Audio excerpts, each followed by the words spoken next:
guys, it's Zen Mama Llama. Today, it's kind of I have a little sad kind of message. I don't know. I made the mistake of going down the rabbit hole of one of my cancer groups. It just happened to be right up when I was going to wish people a happy birthday. And it was a young mother with a 5-year-old son who was just told she's got weeks to a month to live. And what should she do? And I will tell y'all, that was one of my worst fears, going through cancer treatments with a newborn baby and a 2.5-year-old. I just kept saying, I just want more time. I just want more time with them. Please give me more time. So to see someone else going through something like this is really hard for me because it does bring up those memories. If you're going through this or you've got somebody else that's going through this, I'm sorry. I really am. I know what helped me in that time frame was I wrote letters to my kids. I wrote letters to my husband and let them know how much I love them. I also started blogs for the kids. I had always done one for the kids, but I really started to try to put the memories in there. Start drafting letters. I always do a letter on their birthday, so they have that. I started to put together. Sorry, I'm like crying through this one, and I'm sorry about that, but you know me, I'm real.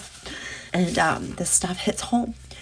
I put together all of my accounts, all of my passwords, everything so my husband could get to them easily if anything happened to me. Because at that time, I was the one who did all the family finances. We've since kind of split it up so that I wasn't having to do it all anymore. It's a lot of stress. But get your affairs in order. You don't want anybody to have to clean up your mess afterwards. I really went through a time of purging some stuff when I had the energy to. Right now, if anything happened to me, my house is golden. But back then, it was a little bit harder. So I made sure that he had the things that he needed in case anything happened to me. Information on life insurance, information on, bank accounts, how to get in and get the money so you can, do things, just small things like that.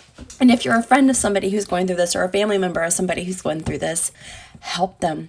Don't ask for help. Go over, clean, bring by food and cook for them. Do whatever you can do to make sure that that mother and those children can spend as much time together as possible without her having to do the nitty gritty work of cleaning the house and changing sheets and dishes and food. Just give them time together. Give them time to make quality time. Get them gift certificates to go to a movie if she's able to. Get them gift certificates to go to a local museum. Anything that makes them happy and that can make memories. Video her and her children. That's huge. I did a lot of videos of myself with the kids and talking to the kids and just making sure they knew how much I loved them. It still breaks my heart when I go back and look at those. But I have them. I have them just in case, because at the beginning of my journey, I didn't know what was going to happen. I didn't know the direction I would go. I knew I wanted to watch my babies grow up, but I didn't know how that was going to look. And I didn't know if it would take a bad turn. So help her get her affairs in order. Help her do the day-to-day mundane things and help her journal. Help her write things like letters to her children on major milestones, graduating from kindergarten, graduating from 5th grade, graduating from high school, college, marriage. Just encourage her to do those things and to keep focusing on the positive and not focus so much on what the doctor said. Because sometimes doctors give you a date and then that gets stuck in your head and you're like, I only have weeks to live. When if the doctor didn't give you that, you may have longer to live, but you're focused on that date. Sometimes the doctors don't understand that by giving you a date, it's actually hurting you because you're focused on that date. When if the doctor says, typically we do see right now in your case, weeks to months, but I'm optimistic. Let's have a goal of a year and let's reassess.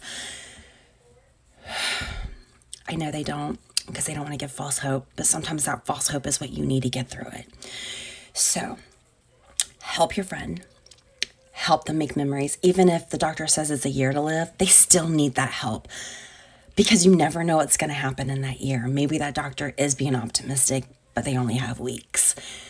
Get your affairs in order. Write letters. videos. God, this today's day and age is amazing. Take a lot of videos, show them how much fun you had with them and how much you love them. Let your friends do that.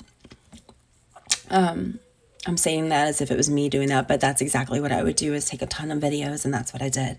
And it's fun to look back at those videos too, because you're like, God, I didn't know what was going to happen. And here I am, almost 4 years later, and I'm still here.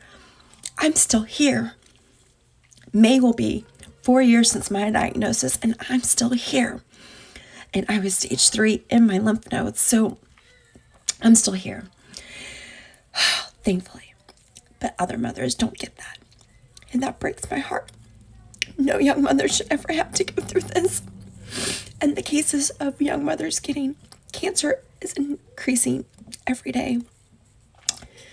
So, if you have a mom who's going through this, even a dad that's going through this, I'm not going to exclude dads, sorry, but help them make memories and help them with their day-to-day activities, and just shower them with love. And then if the worst happens and they're gone, shower their kids with love.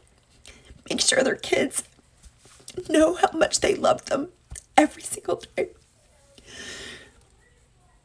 Share videos, share pictures, share memories, share your memories. Keep telling them the memories. Keep that up. That's the best way you can honor anybody who has passed away with small kids, is just keeping their memory alive for their children. Okay, guys, sorry for this emotional message, but it was really weighing on my heart today, and I hope you guys have a great day, and I hope you never have to go through an experience like this. It's definitely a game changer in life.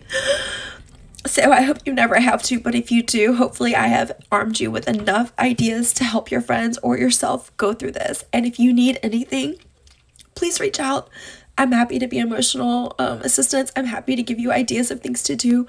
It's a sucky club to be in, but if you ever find yourself or you have a friend or family member who's in it, please don't hesitate to reach out to me, especially if it's breast cancer. I am a really good mentor to help people through that. It's been one of my favorite things to do, is help other women who are newly diagnosed get through their diagnosis and through their cancer treatments with a little bit of emotional support of somebody who's been there with small children. So please don't hesitate to reach out. That's all I have. Y'all have a great day. Signing off.